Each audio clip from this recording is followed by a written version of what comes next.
There's not a better time and place than fall in Las Vegas.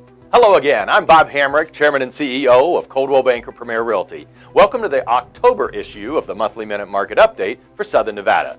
And the coolness you're feeling is a bit more than just our fall temperatures, as September's surprising residential numbers caused even this optimistic guy to take some pause. New sales were down by 9.3% from August figures and slipped over 15% from September of last year, while closings were off an even greater 21.2% from last month and 16.5% from last year, yet are only down 5.5% year to date. Over the last 2 years, we've experienced a significant decline in available for-sale inventory. But over the last few months, we've welcomed an increase, and last month, 9.3% more homes were available for purchase, and that figure is an almost 24% increase from this same time last year. This despite an 11.5% decrease in new listings for September, although it's an increase of 15% from September of 2017.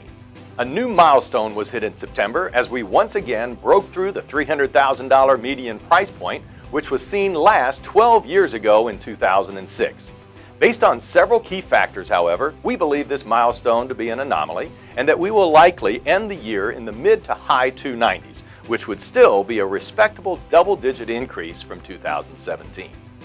September's closeout further supports the statements I made last month, that our marketplace is finding greater equilibrium between sellers and buyers, and the hyper-appreciation, excessively short days on the market, and multiple offer situations are becoming descriptions of a market past. It also describes a market where your choice of real estate agent is more important than ever before. Whether buying or selling, the expertise of your Coldwell Banker Premier Realty sales professional will prove to be your best investment of the entire sales process. Earlier, when I related our new price point back to 2006, it was a bit sobering for me and perhaps for you, because if you were living in Las Vegas then, you now know that we were entering what was to become the Great Recession, and it deeply impacted everyone in our community. While it's important to learn from history and our personal experiences, it is also imperative to recognize the many differences between then and now. A recent article in the Wall Street Journal very effectively addressed some of those differences, summarized in the subtitle, "As frenzied as the market has felt in recent years, it never came close to the level of the last boom by most measures." This article proceeds to identify the inconsistencies between our current slowdown and the nationwide set of circumstances behind the Great Recession, the biggest of which is an undersupply of available housing, as nationally, single-family housing starts plummeted from a peak of 1.7 million to just 430,000 in 2011. Quoting the article, this cycle is much different in part because building never really took off in this expansion, even though prices recovered in most markets. Fortunately, our local market is a microcosm of these numbers, as new home construction, which came to a comparative standstill between the years of 2009 and 2014, has yet to come close to its 2005 and 6 sales pace of over 35,000 units, and likely never will.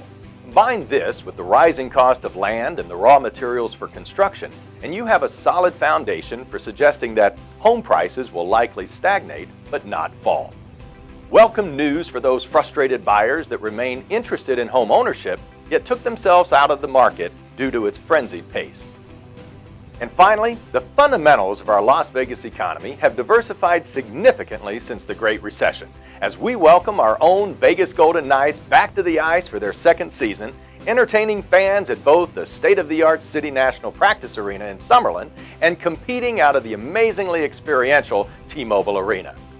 Additionally, and just next door to their practice arena, the topping off ceremony recently took place for the Las Vegas ballpark at downtown Summerlin, where our own Las Vegas 51s will be the farm team for the Oakland A's, with their season opener to be played in a few short months against the Sacramento Rivercats on April 2nd, 2019. Wrap it all up with the breakneck speed in which Raider Stadium is being built by up to 1,200 dedicated construction workers in anticipation of substantial completion by July 31st, 2020, just in time for both the NCAA and NFL seasons.